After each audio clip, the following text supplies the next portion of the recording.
Energetic hero Ram నటించిన hyper romantic సినిమాల స్పెషలిస్ట్గా మారిపోయిన అక్కినేని నాగచైతన్య ప్రేమం వారం రోజుల గ్యాప్లో థియేటర్లకు వస్తున్నాయి.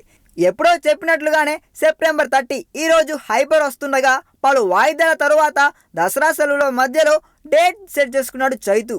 వారం గ్యాప్లో వస్తున్న ఈ మీడియం బడ్జెట్ సినిమాలకు కాపీ అవసరం పెద్దగా లేదు, కానీ ఓ విషయంలో మాత్రం ఇమిటేషన్ కనిపిస్తుందండోయ్. ప్రేమం ట్రైలర్ను నిమిషం 43 సెకండ్ల డ్యూరేషన్తో కట్ చేసి 143 అంకెలు టచ్ చేయేలా చేశారు. 143 అంటే ఏంటో అర్థం చెప్పాల్సిన పని లేదు కాబట్టి నెక్స్ట్ రామ్ విషయానికి వస్తే ఇప్పుడు హైపర్ మూవీ డ్యూరేషన్ కూడా ఆసక్తిని కలిగిస్తుందండోయ్.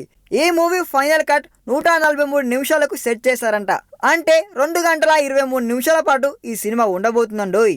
ఎనర్జెటిక్ హీరో నిజానికి ప్రేమం ఒక లవ్ స్టోరీ కాగా హైపర్ తండ్రి కొడుకుల సెంటిమెంట్ పై బేస్ అయిన సినిమా కాబట్టి పోలిక ఈ అంకెల దగ్గర ఆగిపోయే ఛాన్స్ ఉంది. ఈ వీడియో మీకు నచ్చినట్లయితే సబ్స్క్రైబ్ చేయండి. ఫిలిమి స్టార్స్ బోల్డెంత న్యూస్ బోల్డ్గా.